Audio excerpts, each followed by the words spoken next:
धन्यवाद आप सभी का। आप क्योंकि विश्वविद्यालय की गौरवशाली परंपरा के अनुसार मैं विश्वविद्यालय कुलगीत के लिए आप सभी से निवेदन करती हूँ कि आप अपने स्थान पे खड़े होने का कष्ट करें।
धन्यवाद।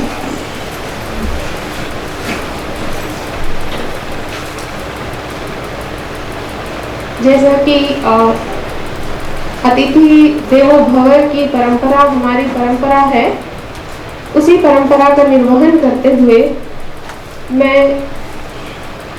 पत्रकारिता एवं जनसंचार विभाग के अध्यक्ष डॉक्टर अशोक कुमार जी से निवेदन करती हूँ कि पुष्पगुच्छ से आज के कार्यक्रम के मुख्य वक्ता प्रोफेसर कुमार शर्मा जी,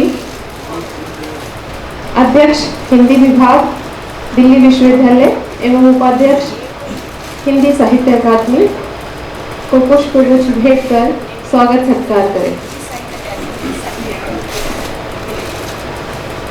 साहित्य अकादमी जी।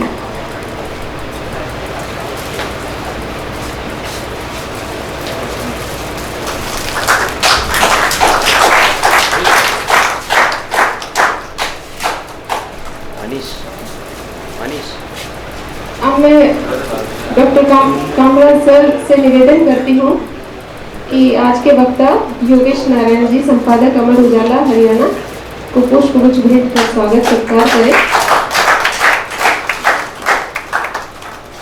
धन्यवाद सर।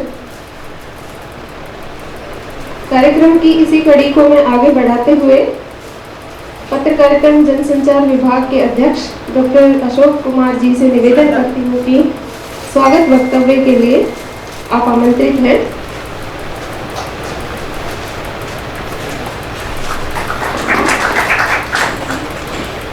धन्यवाद मैम।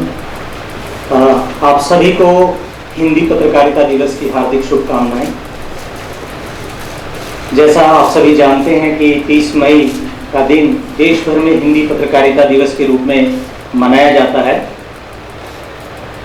उसी बात को ध्यान में रखते हुए हरियाणा केंद्रीय विश्वविद्यालय के हिंदी विभाग और पत्रकारिता एवं जनसंचार विभाग दोनों विभागों ने मिलकर इस कार्यक्रम का आयोजन किया है।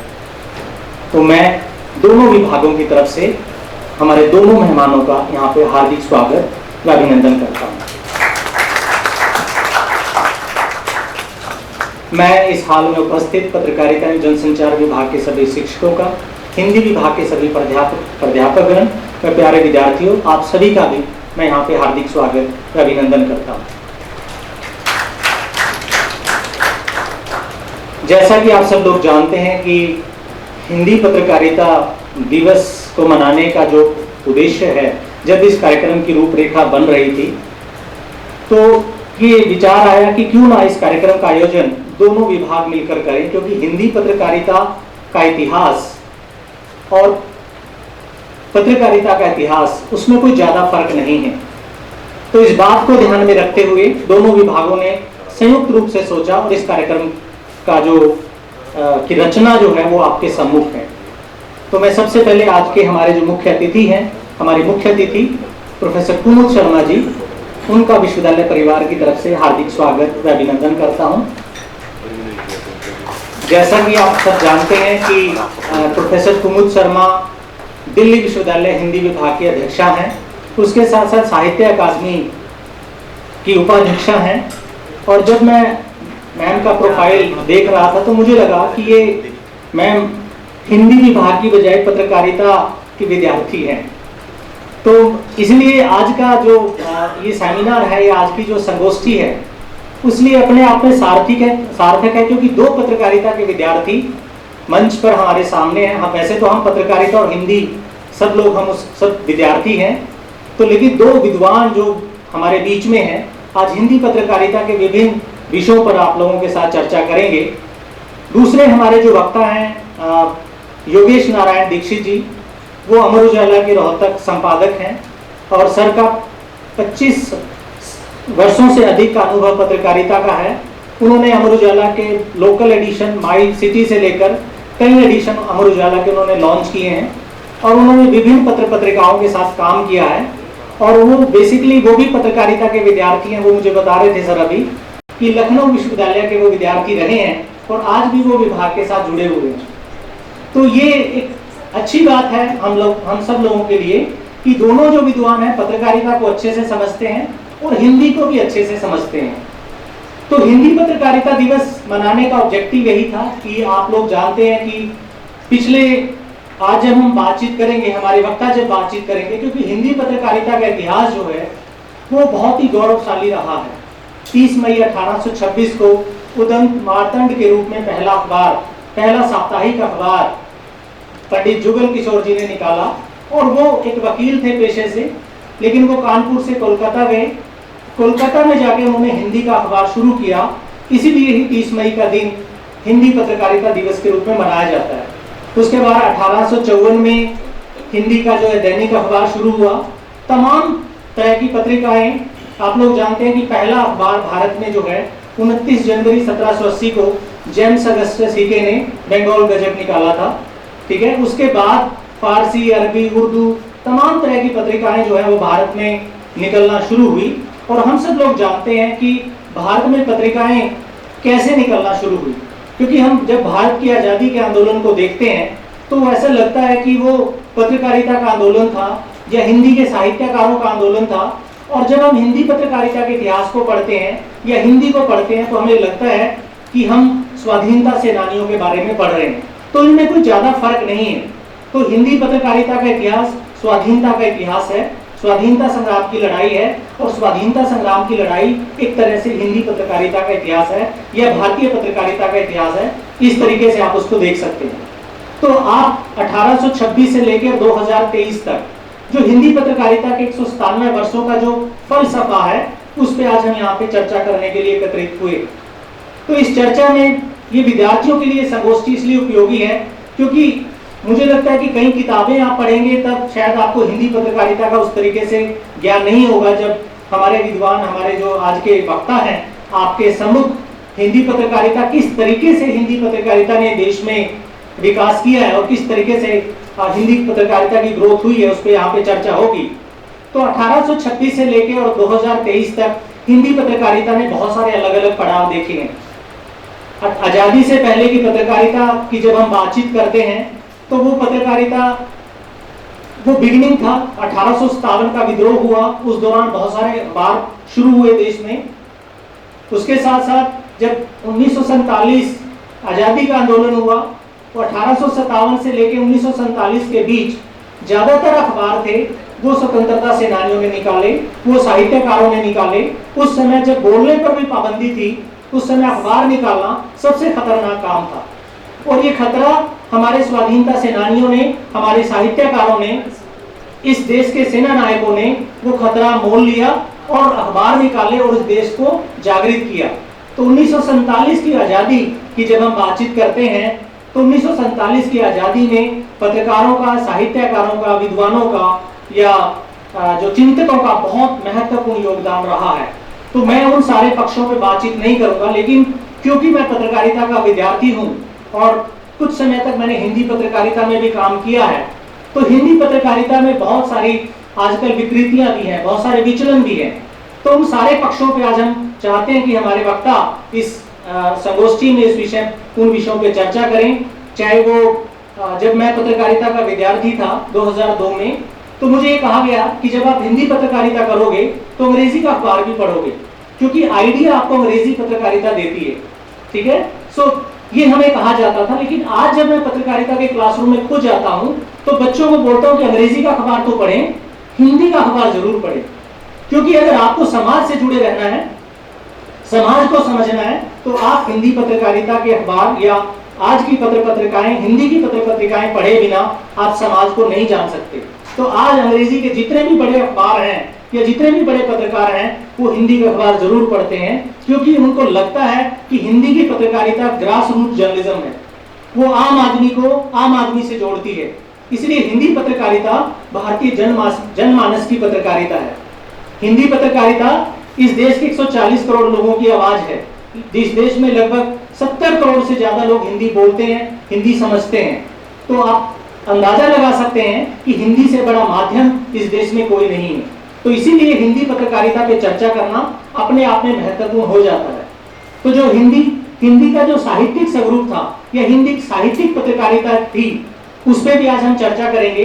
हिंदी पत्रकारिता में जब तकनीक उसमें आई 2000 के बाद, जब कंप्यूटर आया और इंटरनेट आया, उसने हिंदी पत्रकारिता को कैसे उसमें बदलाव किया, उस पर हम चर्चा करेंगे। 1990 के दौर में जब देश में पत्रकारिता के नाम पर सिर्फ राजनीतिक पत्रकारिता हो रही थी, तो उस समय हिंदी पत्रकारिता ने क्या काम किया, किस तरीके से प्रपंच छंद या किस तरीके से जो राजनीतिक प्रपंच देश में हुए उसको हिंदी पत्रकारिता ने किस तरीके से रखा। उसके साथ साथ जब आप सोशल मीडिया के दौर में आप बात करते हैं कि डिजिटल माध्यमों के जरिए किस तरीके से आम आदमी तक हिंदी पत्रकारिता या हिंदी पत्रकार, हिंदी का कंटेंट जो आप तक पहुंच रहा है, और एक आप इंटरनेट पे सर्च करेंगे तो आपको पता चलेगा कि हिंदी के कंटेंट की जो डिमांड है वो लगातार बढ़ रही है। तो इस डिमांड को पूरा करने के लिए हमें एंटरप्रेन्योर चाहिए, हमें प्रोफेशनल चाहिए। तो इसलिए आज हमें हिंदी पत्रकारिता के इतिहास, भविष्य और रोजगार की संभावनाएं, ये 3 विषय हैं जिस पे आज मुख्य रूप से फोकस रहेगा। तो मेरा निवेदन है हमारे आज के वक्ताओं से, हमारे मेहमानों से, कि आज क्योंकि आप दोनों हिंदी पत्रकारिता के मर्मज्ञ विद्वान हैं, मैडम तो बहुत सारी किताबें पत्रकारिता पे भी लिख चुकी हैं, तो आप पत्रकारिता को बहुत अच्छे से समझती हैं। तो मुझे लगता है कि आज हमारे विद्यार्थियों को हिंदी पत्रकारिता के ऊपर कभी कुछ अन्य पुस्तक पढ़ने की जरूरत नहीं पड़ेगी। वो आपके मुखारविंद से, आपकी आवाज से, आपकी ओजस्वी वाणी से, आपके ज्ञान से आज उनको जानने का मौका मिलेगा कि हिंदी पत्रकारिता का इतिहास जो है क्या रहा है, कैसा रहा है और भविष्य किस तरह का है। या आज हम बात करते हैं कि एक किताब, अमेरिकी एक जर्नलिस्ट थे, उन्होंने किताब लिखी द वेनिशिंग न्यूज़पेपर। उन्होंने कहा कि 2044 में दुनिया से सब अखबार बंद हो जाएंगे, लेकिन जब हम भारत के बारे में बातचीत करते हैं तो भारत में अखबारों की जो सर्कुलेशन है the newspaper are dying in the west and they are rising in the east, they are rising in the south. तो भारत में अखबारों की प्रसार संख्या है आज भी बढ़ रही है, मुश्किल से 25 से 30% लोग अखबार पढ़ रहे हैं। टेलीविजन की जो पहुंच है, आप लोग जानते हैं कि टेलीविजन मुश्किल से 50-60 करोड़ लोगों तक पहुंचता है, लेकिन ये जो आपका डिजिटल माध्यम है, ये जो आपका सोशल मीडिया है, उसकी रीच और एक्सेस बहुत ज्यादा है। तो वो एक चुनौती भी है। कंटेंट के स्तर पे जो गिरावट है, या भाषा के स्तर पे जो गिरावट है, या पत्रकारिता में विश्वसनीयता का जो संकट है, जो बहुत बड़ा संकट है आज की पत्रकारिता के सामने, तो उन सारे विषयों पे आज हम चर्चा करेंगे। तो इसी के साथ मैं एक बार फिर हमारे दोनों मेहमानों का सादर अभिनंदन करता हूं, स्वागत करता हूं और उम्मीद करता हूं कि आज आपका जो वक्तव्य, आपका जो उद्बोधन रहेगा हमारे विद्यार्थियों के लिए, वो एक ऐसा उद्बोधन रहेगा कि जिसको अपनी उम्र भर अपने जीवन में एक विद्यार्थी के रूप में वो हमेशा याद रखेंगे। इन शब्दों के साथ आपका बहुत बहुत आभार, धन्यवाद। बहुत बहुत धन्यवाद कमलेश जी मुझे परिचित कराने के लिए। मंच पर उपस्थित श्री योगेश दीक्षित जी,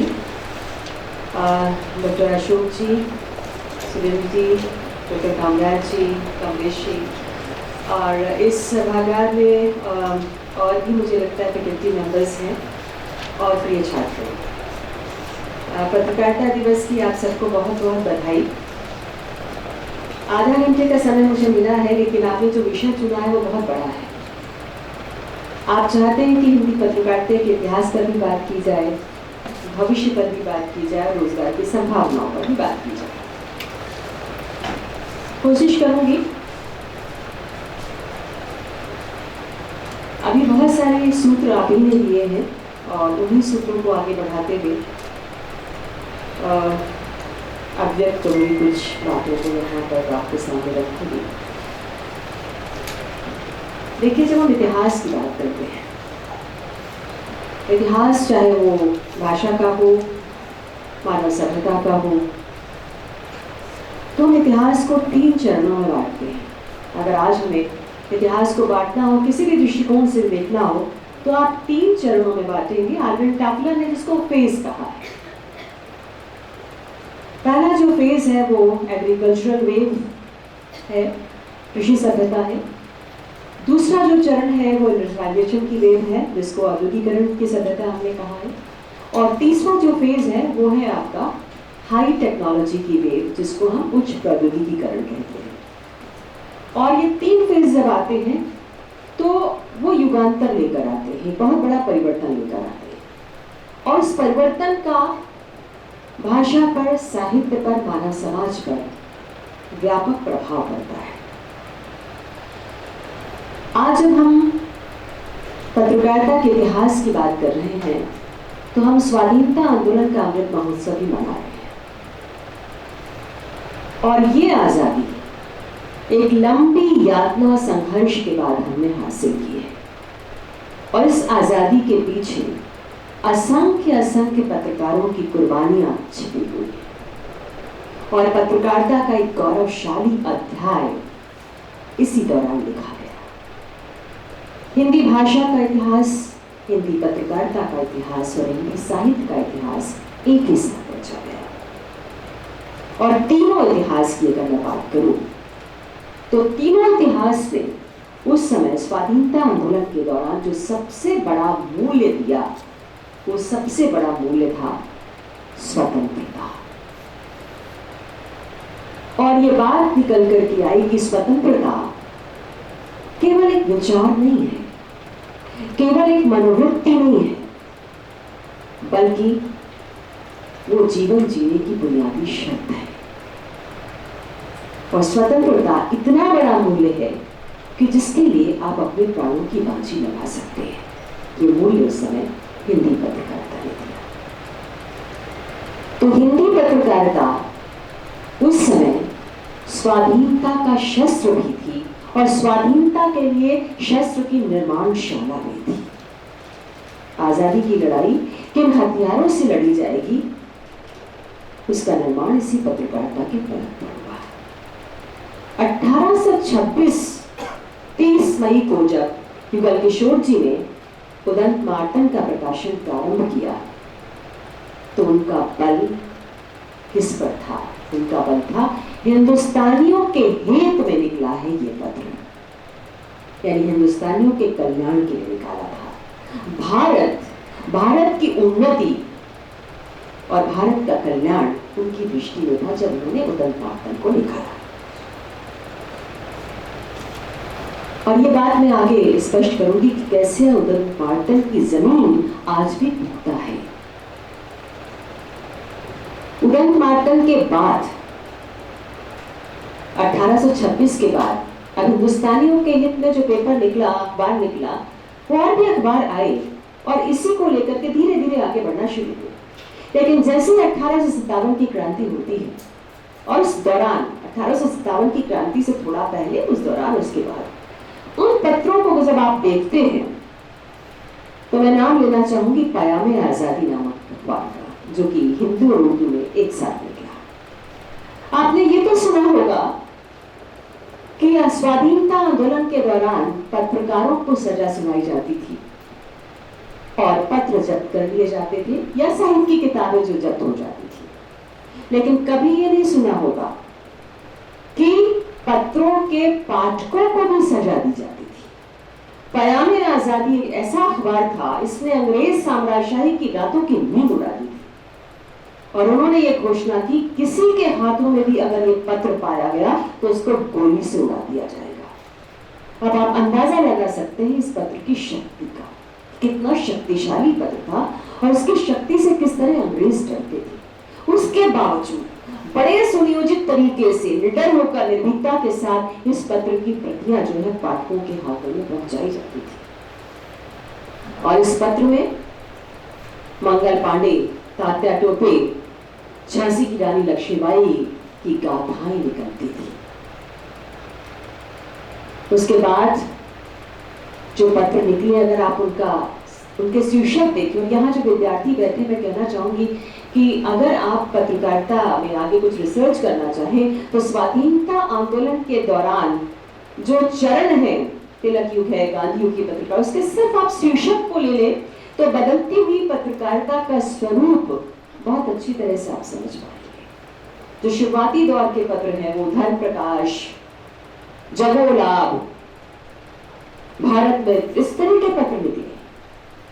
और उसके बाद धीरे धीरे जब तिलक युग आता है तो केसरी नाम आने लगता है, मराठा नाम आने लगता है, शक्तिपुंज आने लगता है, जहां धीरे धीरे करके वो बलिदानमयी पत्रकारिता की तरफ आप आगे बढ़ते चले जाते हैं। तो जो 1857 के अखबारों की मैं बात कर रही थी, इस दौर के अखबारों को देख करके एक पादरी थे, ईसाई पादरी जेम्स लॉन्ग, उन्होंने पत्र लिखा और उन्होंने कहा कि हिंदुस्तान के जो पत्र हैं वो देखने में बहुत साधारण है, लेकिन वो वीर काव्य की तरह से अपना असर दिखाते हैं। जब कानून विफल हो जाता है तो वो असर दिखाते हैं। और उनमें, उन समाचार पत्रों में जो मत प्रकट होता है उसको मैं सेफ्टी वॉल्व कहता हूं, क्योंकि वो खतरे की चेतावनी देता है। और उन्होंने कहा वो हवा में उड़ने वाले तिनके की तरह से हैं जो हवा के रुख का पता देते हैं। ये शक्ति स्वाधीनता आंदोलन के दौरान जो अखबार निकल रहे थे, और एक बहुत लंबी फेहरिस्त है। अगर मैं भारतेंदु से शुरू करूं, भारतेंदु ने जो हिंदी साहित्य के विद्यार्थी बैठे हैं, कवि वचन सुधा निकाला, हर्षद मैगजीन निकाली,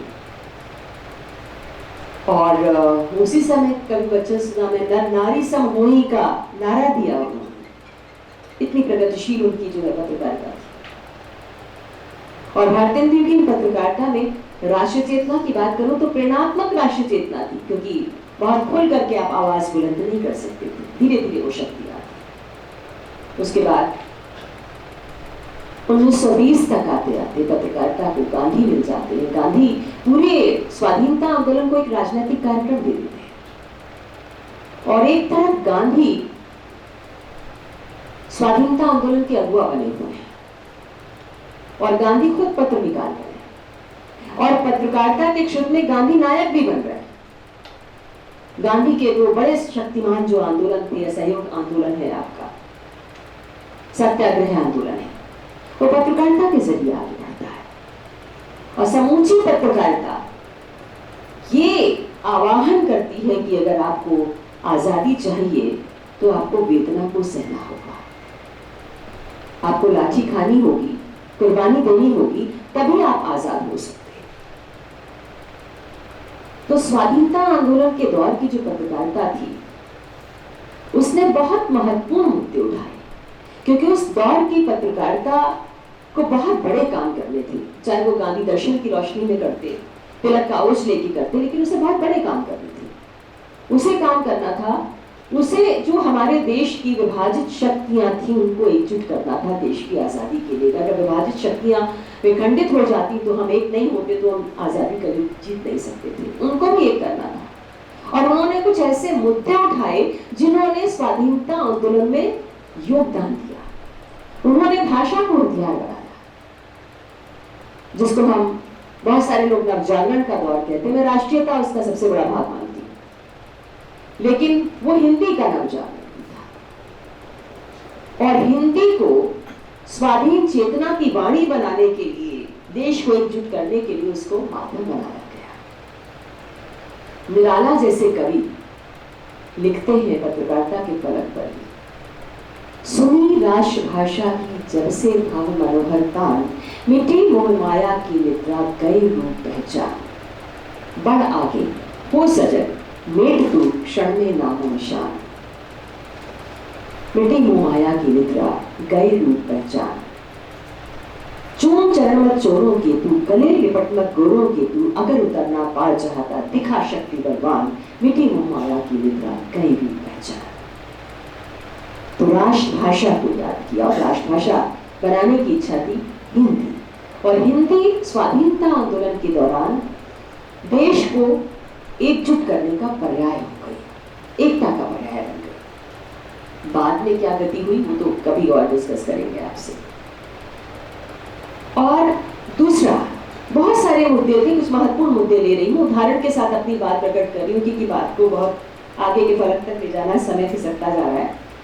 दूसरा, अगर हम आधी दुनिया को छोड़ देते, क्योंकि बहुत बड़ी शक्ति है उसकी, तो हम शायद स्वाधीनता आंदोलन का युद्ध भी नहीं जीत सकते थे। तो स्त्री को लिए बिना, उसकी शक्ति को शामिल किए बिना हम आगे नहीं बढ़ सकते थे स्वाधीनता आंदोलन में। तो पूरी पत्रकारिता ने क्या किया, उस स्त्री की शक्ति को जागृत किया और सार्वजनिक आंदोलन में शायद इतनी बड़ी संख्या में मानव सभ्यता में कभी स्त्रियां नहीं आई थी जो स्वाधीनता आंदोलन के दौरान बाहर निकल करके। और ये तेज उनको किसने दिया, ये तेज उनको पत्रकारिता ने दिया। स्वयं स्त्रियों ने पत्रिकाएं निकाली, संपादक बनी उस दौरान।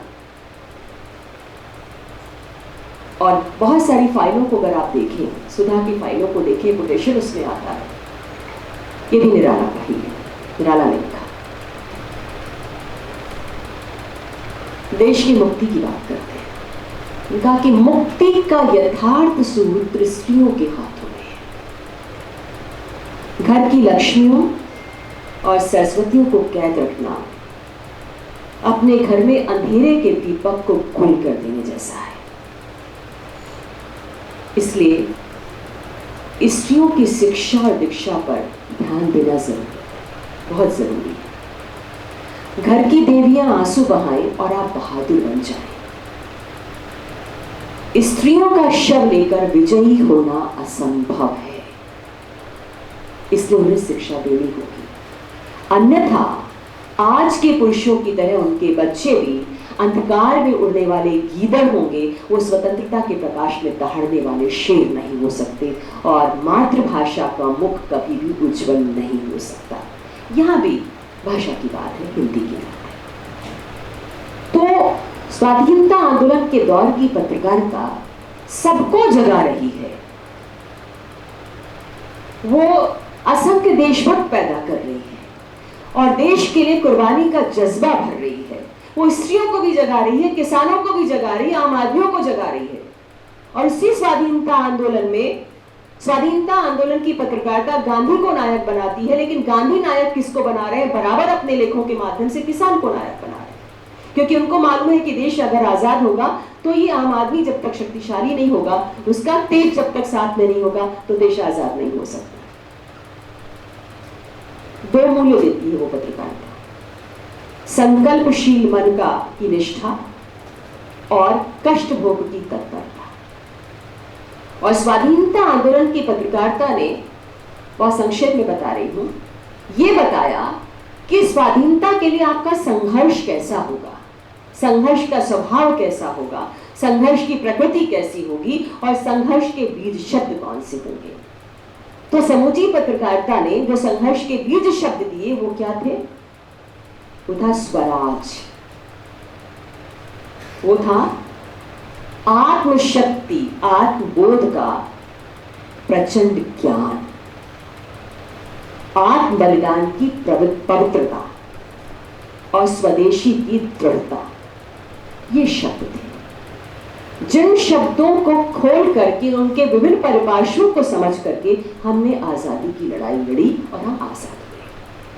अब बहुत संक्षेप में मैंने बात रखी स्वाधीनता आंदोलन के दौर की बात। देश आजाद हुआ। आजादी के बाद सबसे बड़ा परिवर्तन यह हुआ कि हम लोकतांत्रिक शासन व्यवस्था में आए। आजादी से पहले हमारी पत्रकारिता मिशन थी, उसके बाद वो व्यवसाय हो गई। अगर आप व्यवसाय हो गई तो देखिए चार घराने तीन बहुत प्रमुखता के साथ आए। के बिरला ग्रुप, जहां से हिंदुस्तान निकलता है, दूसरा गोयनका ग्रुप, जहां से इंडियन एक्सप्रेस निकलता है, जनसत्तार निकलता है, और तीसरा आपका times of India group, Bennett and Colman company, जहां से नवभारत टाइम्स और ये।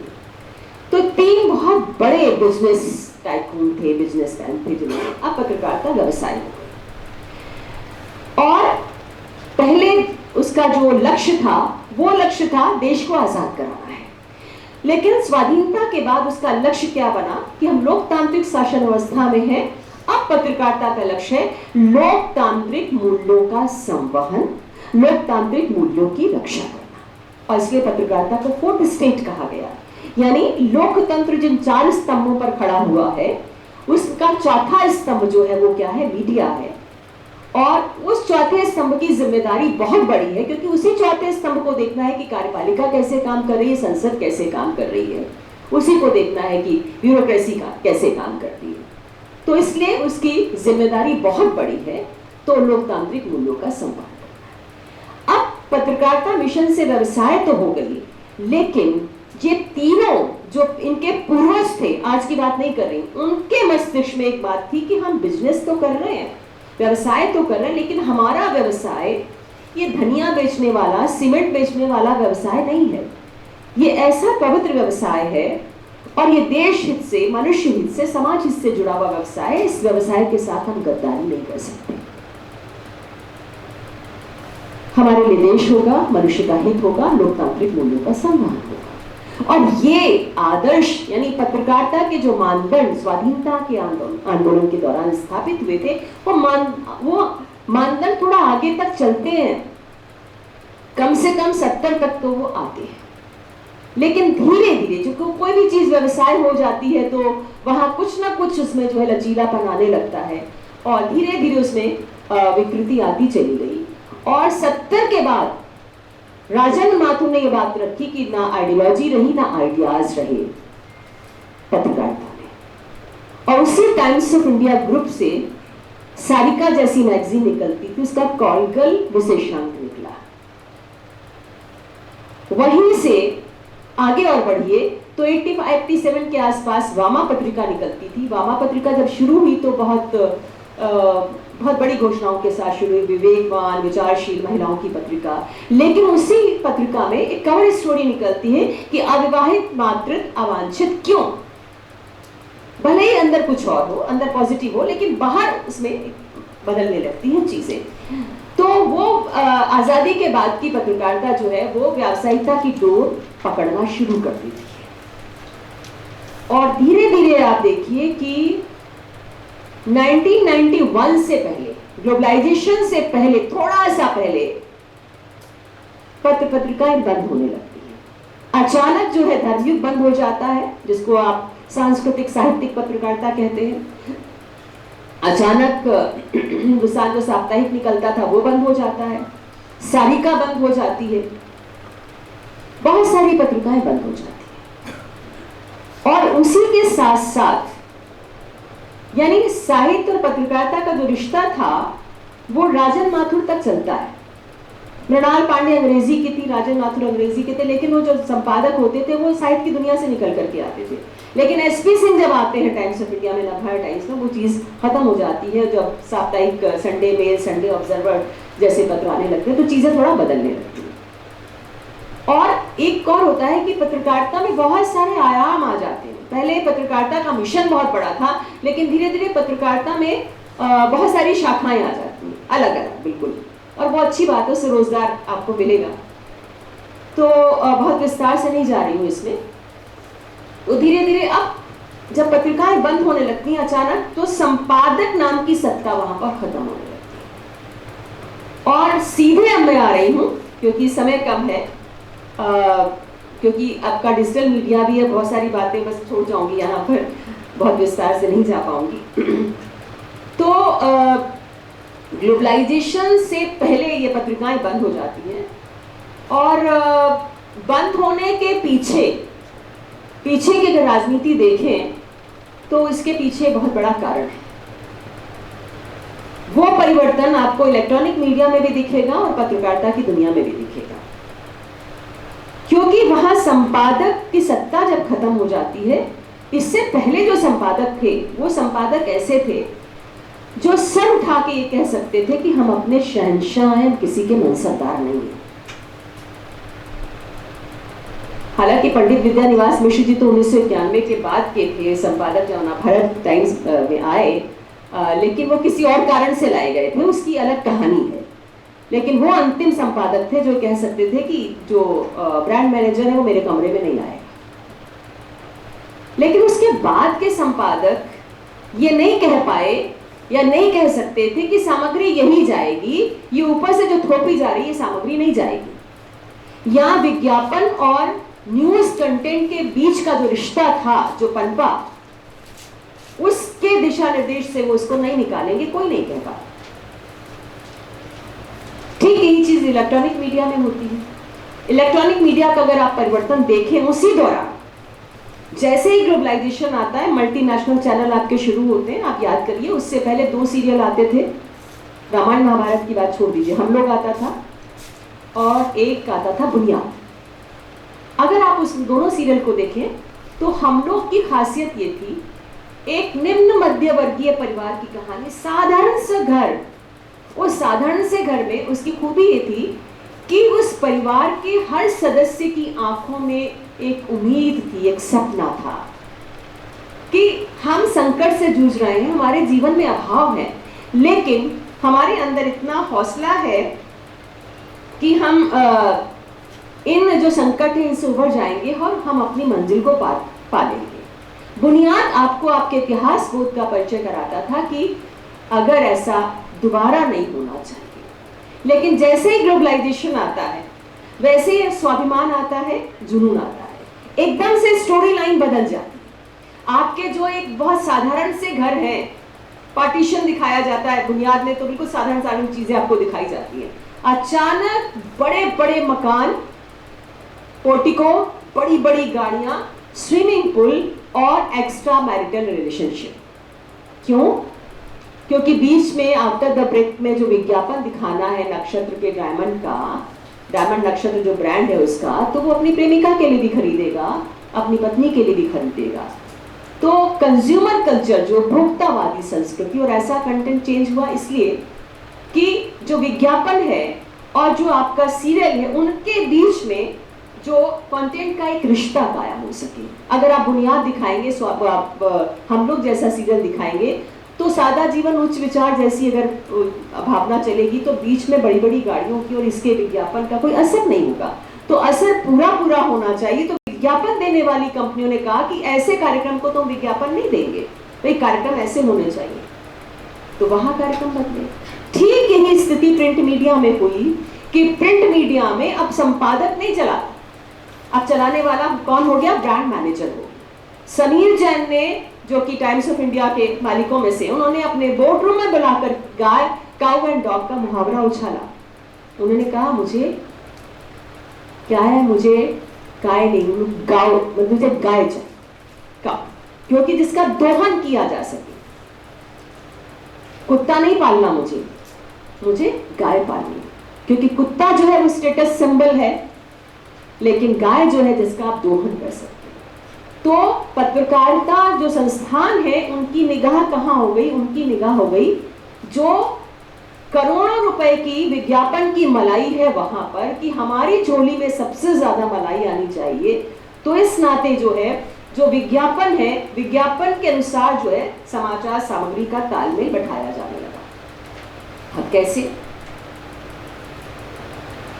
अगर कैडबरी चॉकलेट का विज्ञापन आता है एक पेज पर, तो कहीं आपको ये स्टोरी भी मिल जाएगी कि चॉकलेट खाने से स्किन पे ग्लो आता है। अगर आपको ग्रीन टी का पूरे पेज का विज्ञापन मिलेगा, तो आप ढूंढ लीजिए वहां पे कोई छोटी सी स्टोरी होगी कि ग्रीन जो है टी है वो जो है एंटीऑक्सीडेंट उसमें होता है और स्किन पे ग्लो आता है। एक दिन मेरा खुद का अनुभव है, एक दिन 50 के आसपास जब आप पहुंचते हैं तो आपको प्रोटीन की बहुत ज़रूरत होती है, कुछ स्त्रियों की जो समस्याएं होती हैं। तो वो जो सोयाबीन मिल्क होता है तो उसमें बहुत सारी चीज़ें मिलती। तो एक पूरे पेज का विज्ञापन था और उसमें एक ब्रांड था सोयाबीन मिल्क का। तो मैंने कहा हाँ ये तो बहुत अच्छा है, मैं लेके आती हूँ। और उस दिन मैं शाम को मेरे घर के पास ही एम्बियंस मॉल है, मैं वहाँ पर गई तो पता लगा कि इतना आज तो बहुत ज़्यादा बिक गया। तो शायद विज्ञापन से इतना नहीं मिलता, क्योंकि वहाँ स्टोरी भी थी, उसी अखबार में ढूंढ लीजिए। तो इस तरह से जब आप तालमेल बिठाने लगते हैं, अब पत्रकार का क्या हुआ? पत्रकार एक बहुत गरिमामय उसका पेशा हुआ करता था, लेकिन ग्लोबलाइजेशन के बाद, उससे पहले भी स्थिति ये होने लगी थी कि अब पत्रकार जो है अपने मीडिया संस्थान में केचुए की तरह उतना ही सर ऊपर निकालता है जितने में वो सुरक्षित रह सके।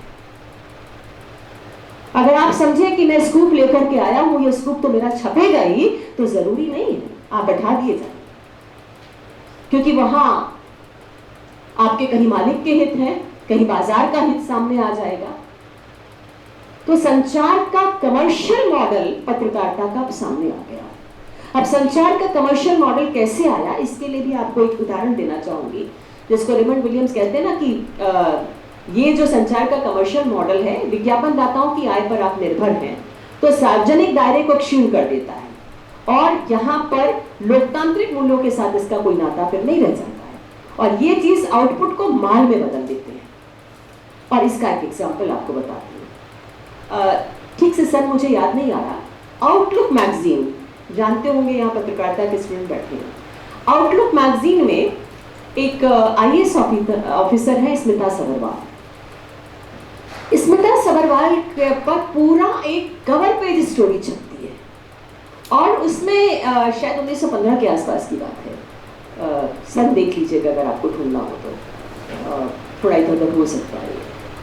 तो स्टोरी छपती है कि स्मिता सबरवाल बहुत खूबसूरत है और वो बहुत अच्छी साड़ियाँ पहनती हैं। जब वो बैठक में आती हैं किसी, तो उनका फैशन और उनका सब आंखों को सुकून देता है। और इस तरह से पूरा आर्टिकल था। और आर्टिकल का पैकेजिंग, आजकल तो हर न्यूज़ की पैकेजिंग होती है, तो उसकी पैकेजिंग में तेलंगाना के चीफ मिनिस्टर के हाथ में कैमरा था और वो रैंप पर जो है स्मिता सबरवाल वॉक करती थी। तो ये उसकी पैकेजिंग थी। उसके बाद उस अखबार, उस पत्रिका को लीगल नोटिस भेजा गया स्मिता सबरवाल के वकील ने। उन्होंने कहा कि मेरी जो क्लाइंट है वो एक पढ़ी लिखी और मतलब उस तरह की जो बुद्धिमती है महिला और प्रतिभाशाली है, अपने काम में बिल्कुल दक्ष हैं, और इस तरह का जो आर्टिकल है जो लिखा गया है बहुत पुअर है और किसी बददिमाग ने लिखा है, ये सारे आरोप इस पर लगाए गए। अब ये स्टोरी क्यों आई? मुझे याद है कि जब किरण बेदी IPS ऑफिसर बनी थी और हम उस समय युवा थे, तो बहुत हमें प्रेरणा मिली थी। उनका भी इंटरव्यू छपा था, उनकी भी खबर आई थी, लेकिन इस तरह से तो नहीं आई थी। तो अब आप देखिए कि टर्न कैसे होता है, चीज कैसे बदल जाती है। तो पूरा चरित्र जो है अखबार का बदला हुआ है। एक स्त्री को किस तरह से पेंट किया गया, यानी कि उसकी जो बाजारोन्मुखी छवि है वो उभारी गई, क्योंकि उसको माल में तब्दील करके एक उनकी प्रतिभा को ना देख करके और माल में तब्दील करके बेचा गया। यानी कैसे किसको बेचा जा सकता है, औरत को भी कैसे बेचा जा सकता है, चाहे वो आईएएस ऑफिसर, ये आप मीडिया से सीखिए। तो बाजारोन्मुखी खबरों पर लगातार लोगों का बल रहा कि जो बिकता है वो चलता है। इसका एक और एग्जाम्पल, पंडित विद्यानिवास मिश्र का एक्सीडेंट हुआ। नभा टाइम्स के संपादक थे। नभा टाइम्स में जाकर के किसी ने खबर रख दी कि पंडित विद्यानिवास मिश्र नहीं रहे, और नभा टाइम्स ने इससे पहले कहा था कि हम मृत्यु की खबर नहीं छापेंगे। तो किसी ने कहा कि भाई आप इस खबर को हटा रहे हैं, ये तो नभा टाइम्स के संपादक रह चुके हैं। अरे ठीक है ठीक है ठीक है, 2 लाइन डाल दो। नभा टाइम्स के संपादक पंडित विद्यानिवास मिश्र का कार एक्सीडेंट में, बस इतना ही। इतने बड़े निबंधकार, इतने बड़े मनीषी, राज्यसभा के सांसद, जो कि एक साइड से साहित्यकारों को समझते नहीं आई खबर। वही जो है सुनंदा पुष्कर चली जाती है, तो सुनंदा पुष्कर की खबर जो है महीनों अटखेलियां करती है अखबारों में। उसी अखबार एक मीडिया चैनल में जब निर्मल वर्मा नहीं रहे तो किसी ने कहा जाकर के जर्नलिस्ट ने कि मैं क्रिमेशन ग्राउंड में जाती हूँ और कवरेज करके आती हूँ। कहा नहीं जाने की जरूरत नहीं है। क्यों? कहा कि निर्मल वर्मा बिकेंगे नहीं। तो वहां जो बिकता है वो चलता है। तो समाचार बाजार में जो पत्रकारिता के जो नैतिक मानदंड हैं वो बाजार में होंगे। व्यवसाय तो वो आजादी के बाद भी पत्रकारिता थी, लेकिन अब व्यवसाय तो थी मैंने कहा, लेकिन लगातार एक दबाव था कि नहीं ये दूसरे किस्म का व्यवसाय है। लेकिन अब वो बाजार की कठपुतली हो गई, और बाजार की कठपुतली होने के कारण उसने विध्वंसक तरीके की पत्रकारिता को भी गले लगा लिया है। ताज होटल पर जब आतंकवादियों का हमला होता है, सीधी कार्रवाई आपको दिखाई जाती है। बहुत सारी चीजें ऐसी कि बहुत सारी चीजें नहीं पहुंचनी चाहिए। बहुत सारे एग्जाम्पल है मेरे पास इसके कि कैसे एक बहुत बड़े जर्नलिस्ट की खबर को दबाया गया कि देश में जो है आग लग जाएगी, संपादक नहीं छाप सकता उसको, इस तरह की खबर। तो एक बहुत बड़ा परिवर्तन आपको दिखाई देता है। अब सीधे जंप करके मैं आती हूँ कि भविष्य क्या होगा उसका। देखिए इस समय जो सबसे बड़ा परिवर्तन है टेक्नोलॉजी का है। आपके पास डिजिटल मीडिया, और डिजिटल मीडिया जब आपके पास है तो डिजिटल मीडिया में हर व्यक्ति अखबार नवीस है, हर व्यक्ति एक जर्नलिस्ट है, और वो जब चाहे अपनी मन की आवाज को लिख सकता है, जो कुछ अपनी खुली आंखों से देख रहा है उसको लिख सकता है। तो डिजिटल मीडिया का इतना बड़ा प्लेटफॉर्म आपके पास है, बहुत डेमोक्रेटिक प्लेटफॉर्म आपके पास है। अगर आपको ये लगता है कि मेन स्ट्रीम मीडिया में कहीं कोई कमी रह गई है, तो आपके पास उसके पूरक पन्ने डिजिटल प्लेटफॉर्म पर उपलब्ध है। उस डिजिटल पन्नों पर आप बहुत कुछ लिख सकते हैं। और जो मीडिया पढ़ रहे हैं और मीडिया के स्टूडेंट हैं, उनके लिए अगर रोजगार की बात करूं तो इस समय बहुत सारी नए तरीके की जॉब जो है आपके पास है इस समय। अब केवल 4-5 अखबार आपके पास नहीं, जैसा कि अभी अशोक जी ने प्रस्तावना में कहा भी कि यहाँ हर रोज एक नया अखबार निकलता है। भले ही आप कहें कि 24 घंटे आप अपने मोबाइल पे हैं, लेकिन हर रोज अखबार निकलता है, और क्षेत्रीय अखबार तो बहुत निकलते हैं। और इसके अलावा जो एंटरटेनमेंट इंडस्ट्री है आपकी, उसमें इतना व्यापक प्रसार हुआ है कि वहाँ अगर आपके पास एक सजग पत्रकार की आंख है तो वहाँ आपकी पूछ, आपकी क्रिएटिविटी अगर आपके पास है, और बहुत तरह की क्रिएटिविटी आपको अपने उसमें लानी होगी। पत्रकारिता केवल अगर आप मीडिया पढ़ रहे हैं तो केवल आप अखबार तक ही सीमित नहीं रहेंगे, फिल्मों की दुनिया भी आपके लिए। और आप अगर जितनी भाषाओं के जानकार हैं उतना ही आपके लिए प्लस पॉइंट है, क्योंकि इस समय हमारी जो नई राष्ट्रीय शिक्षा नीति है उसमें भी भारतीय भाषाओं के संरक्षण संवर्धन की बात है। और पूरे विश्व में अगर आप देखें, लगातार अगर आप राजनीतिक खबरें भी देखें तो आप देखेंगे कि हर देश अपनी भाषा को बढ़ा रहा है इस समय। और इस समय जो फिल्में बनती है, क्योंकि वैश्विक बाजार है, आप पत्रकारिता का बाजार भी वैश्विक बाजार हो चुका है। वैश्विक बाजार में आज एक फिल्म बनती है और उस फिल्म का एक साल, अब वो ज़माना गया कि फिल्म बन रही है तो वो एक साल बाद बनेगी, फिर चलेगी ठंडे बस्ते में, फिर दूसरे साल तीसरे साल नहीं, 3 महीने में स्टोरी लिखवाई जाती है। स्टोरी राइटर को बुला करके उनको जो जगह दी जाती है कि भाई खाओ पियो अच्छा अच्छे से रहो, मैं 3 महीने में स्क्रिप्ट लिख के दे दूँ। और फिर उसके बाद 4 महीने में उसकी शूटिंग भी हो जाती है। फिर 15 अनुवादकों को बुला के कहा जाता है कि डबिंग चल रही है, अब हर भाषा में इसका हो जाए। तो अगर आप भाषा के जानकार हैं तो इस फील्ड में आपको बहुत, अगर आप अच्छे अनुवादक हैं, अनुवादक की तो बहुत मांग है। पत्रकारिता के क्षेत्र में अनुवादकों की इतनी मांग है कि मेरे पास हर महीने एक फ़ोन आ जाता है कि हमें ट्रांसलेटर बता दीजिए, चाहे वो अखबार के दफ्तर से आए, चाहे वो किसी विज्ञापन एजेंसी से आए, अनुवादकों की इतनी ज़्यादा मांग है। 2-3 भाषाएं तो आप सीख ही लीजिए। तो समय तो हो रहा है, तो इतिहास आपका बहुत उज्जवल था, बहुत गौरवशाली था, और आज़ादी के बाद लोकतांत्रिक मूल्यों की लड़ाई किस तरह से पत्रकारिता ने लड़ी, चाहे वो रूपकवर सती कांड हो, चाहे शाहबानो वाला केस हो, और चाहे और बहुत सारे बोफोर्स कांड हो, जिस तरह से उजागर किए गए तमाम सारी चीज़ें। और उसके बाद आज भी भले ही पत्रकारिता जो है बाजारोन्मुखी हो गई हो, लेकिन उसका मूल चरित्र, अगर आप कहें मूल प्रकृति, तो अभी भी लोकतंत्र के मूल्यों की रक्षा है।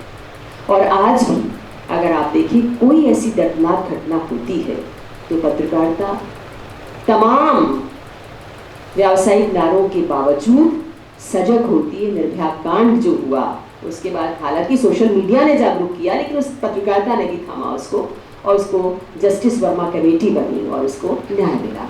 तो आज भी हम ये उम्मीद कर सकते हैं कि पत्रकारिता न्याय दिलाएगी, लोकतांत्रिक मूल्यों की रक्षा का जो दायित्व उसके ऊपर है उसको वो आगे निभाएगी, हम यही कामना करते हैं। और व्यावसायिकता और जो साम्राज्यवादी देशों के प्रभाव से जो उपभोक्तावादी संस्कृति है उसकी धूल झाड़ करके वो देश के प्रति जो है अपने दायित्व को ज़रूर निभाएगी। इसी आशा के साथ मैं अपनी बात यहाँ पर समाप्त करती हूँ। आप सबने बुलाया, सुना, बहुत बहुत धन्यवाद।